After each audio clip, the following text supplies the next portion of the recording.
So I think we may as well go on to the identity of Jack the Ripper. Okay. All right. Seamless segue then. So there's been a Did you big get a passport? there's been a big breakthrough in the Whitechapel murders.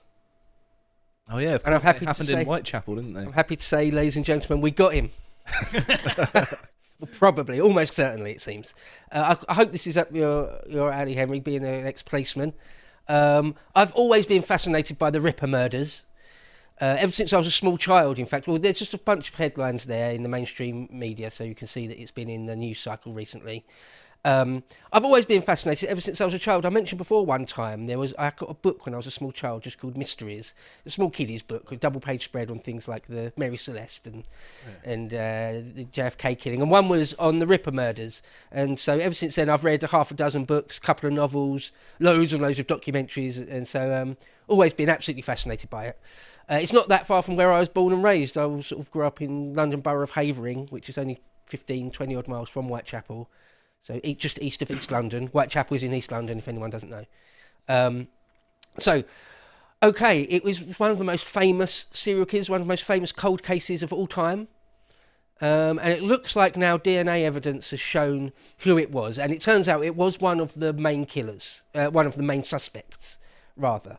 And in fact, I'm pretty sure I've mentioned that I thought it was him somewhere in the past. I tried to, for the life of me, I can't remember, but maybe on a Mr. H Reviews stream, or maybe one of my conversations with the great Devon Tracy, Atheism is Unstoppable. At some point, somewhere or other, I've mentioned this guy that I thought it was him. And you can find lots of videos and documentaries where they say it's probably this guy.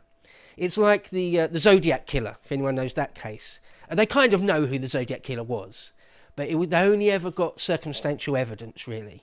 It was they never had enough to get it to court, let alone a conviction. But they sort of know who the Zodiac Killer was. It's the same with Jack the Ripper. There's a fair few documentaries where they say it's almost certainly this guy. Okay, but now it looks like there has been a real breakthrough with DNA, and we know really who it was. So if I could just scroll down on my Samson, can you scroll down on my document on my screen, please? There you go. There you go. Okay. So I always think that because it was a mystery, because we didn't know, it's much more scary, much more mysterious and interesting than it really is. Like, there's a picture from that childhood book I had, and it terrified me. I remember having nightmares, literally, about that when I was like 8 or whatever. I'm not surprised. It's horrible, isn't it? Because it's much more scary when you don't know. Mm-hmm. Right. That's the thing with fear, isn't it? The way to The mind killer. The way you maximise fear, and I'm pretty sure the COVID response unit in the government knows this one, is you appeal to people's anxiety and uncertainty about the future, and uncertainty is the way to maximise fear. Yeah. As Frank Herbert says, fear is the mind killer. But the real reality is it's just a bloke. So, for example, that's the Green River Killer, one of the most terrible serial killers of all time. It's just that dude with a moustache, right, and a pair of glasses on. Next one, BTK, again, one of the most disgusting serial killers of all time. It's just him. Starting to recognise a theme. If they wear glasses and have a moustache. Well, Oh. Dr. Shipman. Oh. Again, there is a bit of a physiognomy thing going on. There's not all serial killers look like that. Some I think it's just the era that you're pulling them from, right? Is that a moustache was fashionable. Dr. Death's Harold Shipman there. Okay, so a little bit about the Whitechapel killings. If anyone doesn't know, I'll assume people don't know. It was back in the late 19th century, in the late Victorian period, 1888, in Whitechapel in East London. There was 5 murders. They sort of call them the canonical 5. He may have killed more. Some say that there's a few other killings around that time which may have been Jack the Ripper, but there's 5 that we're certain. Now, there's lots and lots of... There's been so much written about this over the years. There's even sort of the Ripperology, people that it's almost like their whole career. What a terrible based around... name for it. Right, yeah. And there were loads and loads of suspects. I mean, loads. At the time, the police had sort of 3 main suspects. One is the guy I'm going to reveal shortly. Another one was a guy called, what was his name? Cutbush was his name. And Thomas Cutbush. And he found himself in Broadmoor Asylum So he was sort of clinically insane. One of the main ones was Montague Druitt, or MJ Druitt, and there's a picture of him. One of the lead investigators at the time was convinced until his death that it was this guy. It seems now it almost certainly wasn't. But there's been a bunch of names over the years. I'll run through a few. Suing Kolowski, Michael Ostrog, John Piazza, James Thomas Sadler, Francis Tumblety. He was one that is actually, if you look at the details, it's like it could have been him. It just wasn't, because the evidence at that time was different. There was obviously no CCTV and no DNA. So I often think that in the sort of 19th century or earlier, it would have been quite easy to commit crimes if you weren't sort of caught red-handed. It would have been a lot easier to get away with it. William Henry Bury, Thomas Neil Cream, Frederick Deeming, Cole Fingenbaum, Robert Stevenson, James Maybrick. A lot of people thought it was James Maybrick. The evidence did seem to point to him in some ways, like the circumstantial evidence. Walter Sickett, George Chapman. Some people even thought it was Lewis Carroll, the author, who wrote Alice in Wonderland and Alice Through the Looking Glass. It wasn't. That's nonsense. They're reading some sort of veiled confession in that book somehow. Yeah. You know what people are like. Some said it was Prince Albert Victor, the Duke of Clarence, who was the eldest son of Dirty Bertie, went on to be Edward VII, the king. He would have been the Prince of Wales and king himself. He died before that ever happened, almost certainly of syphilis. But some said it was him. Again, nonsense. He wasn't even in the country for some of the killings. So, but anyway, the point is that there's been many, many, many names put forward over the years, and all sorts of crazy, or perhaps even not that crazy, theories about who it was. Turns out it was a guy called Aaron Kosminsky. There's a picture drawing one of the murders. In fact, that is the murder where he's been caught with DNA. That was the poor Catherine Eddowes. So the canonical five are Mary Jane Nichols, Annie Chapman, Elizabeth Stride, Catherine Eddowes, and Mary Jane Kelly. Now, one of the things that makes it interesting is that he seems to have, a bit like that ghost-type apparition picture we saw earlier, that phantom. He seemed to have been able to sort of disappear into the streets and back alleys of Whitechapel. Now, even today, it's like a rabbit warren. It's like a little labyrinth. If you know where you're going, all the little alleys and muses and courtyards that lead onto each other. Back in the late 19th century, it's even more of a rabbit warren. So if you knew it like the back of your hand, it'd be a perfect place to do some sort of violent crime and disappear. But some of the early ones, for example, it happened just below someone's window, and they claim they never heard anything. So it seems like he's like this master of crime in some way. But he was called the Ripper because he ripped these women. They're all prostitutes. Ripped these women to ribbons. Now, Catherine Eddowes, there was a shawl. She was wearing a shawl at the time. There you go. That's a picture of Kosminsky. That's a picture taken when he was about 16, when he first came over from Poland. He was a Polish Jewish immigrant who came to London, and he did the murders when he was about 23, 24.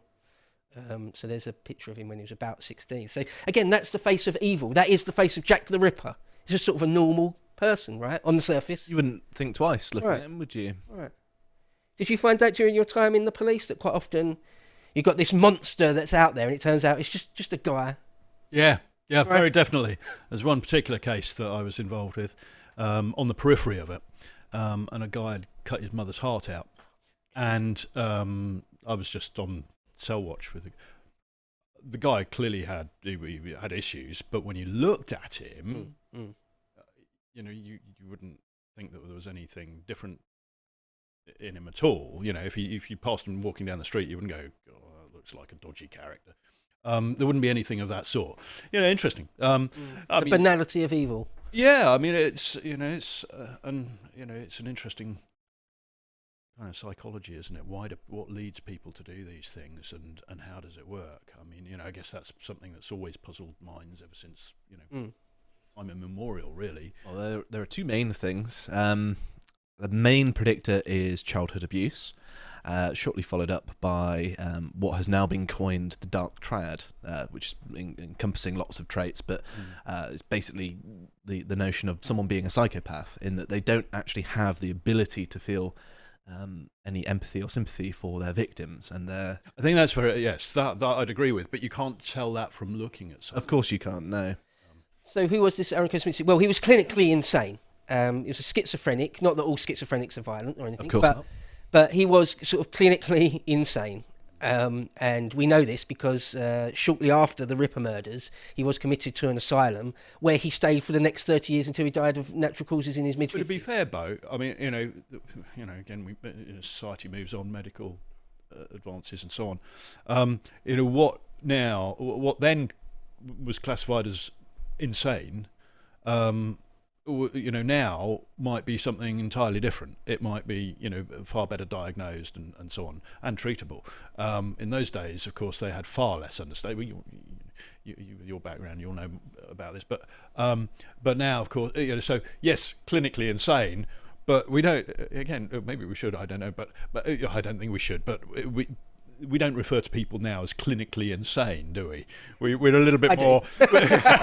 I'm happy to sometimes. Maybe it's three of us in the when room. You're a serial killer like this, ripping women to shreds. True. But now we wouldn't call it clinically insane. We'd call it, there's something else. We'd be mental health condition, sophisticated, sanity impaired. No, I'm not. Don't misunderstand me. I'm not trying to say that he's a normal, ordinary guy and we should be sympathetic. I'm not saying that at all. But it's just interesting how, then it was clinically saying, now it would be something else.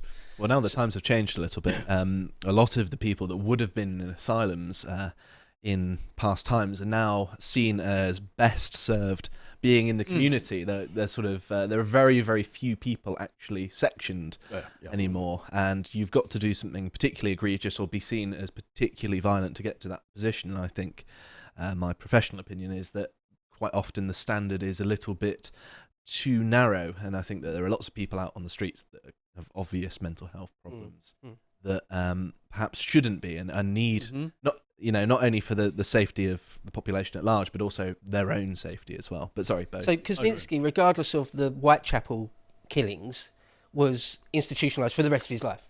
There's things like he wouldn't accept food from anyone. If anyone else had touched the food in any way, he wouldn't accept it from. But he'd eat bread out of a gutter. There's accounts of things like that. So one time he threatened to kill his own sister with a knife, because the pathology of it, people have looked very closely at this Aaron Kosminsky over the years, and the pathology is all there. There was just no proper, very, very strong evidence that he actually did these killings. But the police said at the time that he was prone to solitary vices and experienced auditory hallucinations. It's one of the main symptoms of schizophrenia. The police also described him at the time as a Polish Jew and resident in Whitechapel. This man became insane owing to many years of indulgence in solitary vices, which is a veiled way of saying something else. He had a great hatred of women, especially of the prostitute class, and had strong homicidal tendencies. He was removed to a lunatic asylum in March 1889, and the killing stopped. Because that's one of the things that a lot of modern day sort of FBI profilers or even Scotland Yard profilers, they say when you get a killer like the Ripper, who got increasingly more violent, like the very last murder of Mary Jane Kelly is unbelievable. He dismembered her, ripped off her face, put bits of her in a fire, maybe ate them, just as mad and depraved as it gets. Usually that person won't stop, cannot stop. So the idea that they did just stop means that either he died or he was put in prison or a mental asylum or something. Usually the pathology of these people is that when they get that far down the line, you don't just suddenly think, oh, that's enough. I've filled my boots. I'm happy now. I'll go back to being normal. It doesn't really work like that. So it speaks of a worsening condition, doesn't it? Right. It's on a slippery slope into hell, isn't it? So what's the new evidence? Okay, sorry, yes. So her shawl, there we are. There's a drawing of him a bit in later life. So there was this shawl, and it was said that it belonged to her, to Catherine Eddowes. It said that it belonged to her. And through DNA of their descendants, it was shown that it had his DNA on it. But what cast doubt on it was the provenance of it. Was it certainly her shawl? And so in recent time, very recently, through surviving members of her family, they were able to show that it was her shawl, certainly. So it came up for auction in like 2007 or something, as it was said that it was her shawl, and it was said that it was found at the scene of the murder. But, you know, the chain of custody, can we be sure of that or not? Turns out DNA shows it was. So it links him to the scene. That's sort of a slam dunk at that point, right? Is that fair to say? Probably.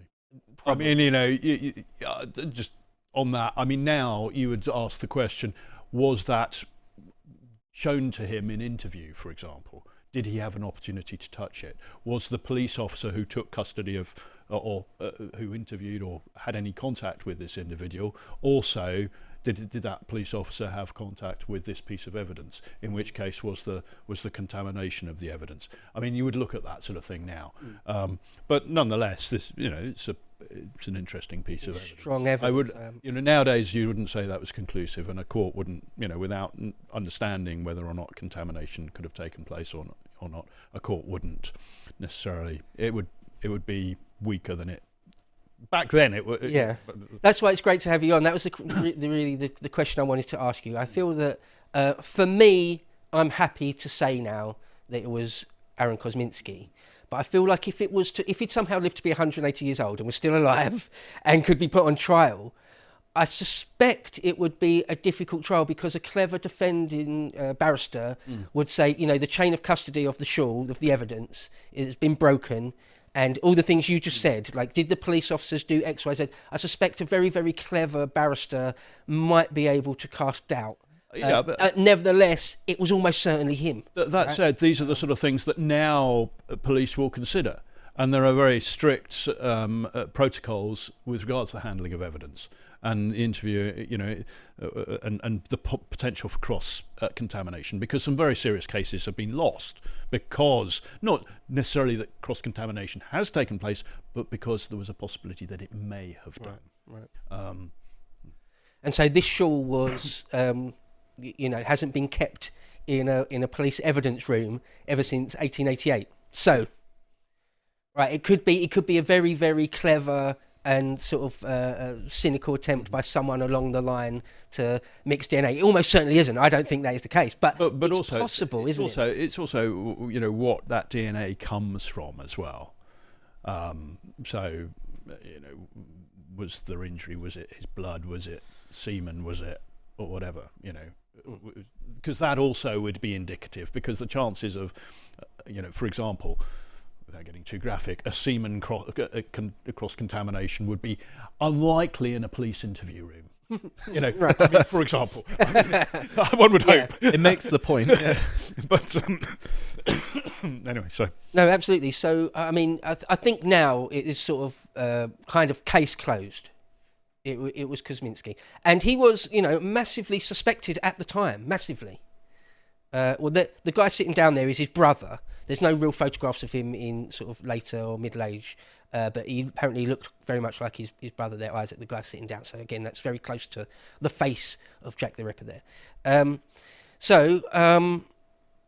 There are all sorts of other elements that we can mention, but I just think it's very interesting because it's been in the news recently, and we've got an ex-policeman on, and I'm fascinated by it. I thought it was interesting to mention that it's probably case closed at this point. Yeah, I mean, one of the interesting things, just as a slight aside to this, is Thames Valley Police have a museum at Solhampstead, and there's some of the evidence from some of the sort of the evidence or some of the crimes that were committed sort of, you know, in the 1880s or whatever it might be, and you know, some of these old, you know, most police forces. I think it was the Berkshire Constabulary in those days or something. But a lot of these police forces maintain museums, and some of they're restricted opening hours and so on. They're not sort of open from every day. But if you can get access to them, some of the things that you find in there, it's a real sort of grisly sort of kind of display that's on there. But very, very interesting to think about how we're talking about medical science and so on, but how policing has moved on so much, and the sophistication of it.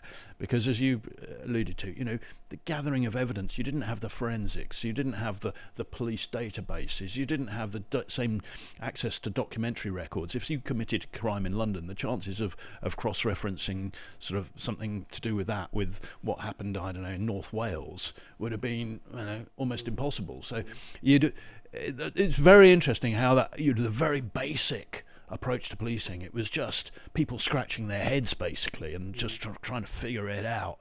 Because of course they had the Met Police by the late 19th century, but the idea of a London police force, a standing London police force, wasn't all that old. I mean, it goes back to sort of Robert Peel, the Peelers, in the early 19th century. I mean, that's not that long ago, is it? And really? the detective sort of, specialist detectives really came from the Met, from Scotland Yard, and often would be sort of seconded out to help with cases if there was a request from a provincial force.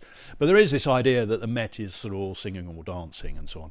Well, as a former provincial police officer, I would say, although one of the busiest divisions in the United Kingdom at the time, I'd say that's a little bit false. Sometimes specialists come in small groups, and the Met has its strengths, but sometimes it's overblown. A lot of the expertise is out in the provincial areas. But we do, it has moved. The point is, it's moved on. Everything's moved on a great deal, and it's fascinating with modern eyes to look back at these sort of cases, as it is, with politics. You can think, how would Disraeli or Gladstone or whoever have dealt with the situation in Ukraine, or Lloyd George, or whoever, Yeah, I wonder how Palmerston would have dealt with Putin. Well, yeah, indeed. So I mean, we never know the answers to these things, but if you've got idle moments, then some sad people like myself think about them.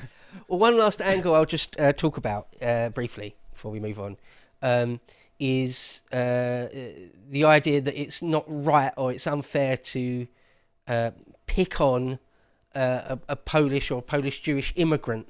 But there's people on Twitter saying, of course, they're picking on immigrants. I think that's such an insane take. It's like, no, the evidence, no, I'm not interested in any of that nonsense. I'm interested in fact and the truth. If the guy happens to be a Polish immigrant, then so be it. It's got nothing to do with anything. No, I agree. I mean, but I would, in this case, no. But I would sort of go back to my earlier comment that it is a reality of criminality and policing and the rule of law that certain communities have a propensity towards certain types of crime. And that can give you some idea as to what's going on. So if you have a car theft in the east of Reading, the east end of Reading, in the mid-1990s, the chances are that it's a young Pakistani lad. Now that's not, that's not saying it is. It is just that community at that time had a propensity towards that sort of crime. Likewise, Albanians in the UK. We know what sort of organised crime the Albanians are involved with. We know what sort of organised crime Kurds are involved in. And that's not saying that all Albanians, all Kurds are involved in it, but there's a propensity in those communities towards certain types of crimes where other communities in the UK won't have that. So there is that element, if you like, of profiling. And if we rule that out of our discussion, then A, we absolve those communities of responsibility for dealing with it, and B, we ourselves are denying ourselves the opportunity to address it in a bespoke manner, and therefore we're neglecting our duty to keep the public safe. So, okay, there's 1,000,001 other things I could say about the Ripper murders, but I'll leave it up to other people to do if they're interested in that. If they've not heard of it before, I can't imagine there'll be many people. But there's lots and lots of documentaries and books.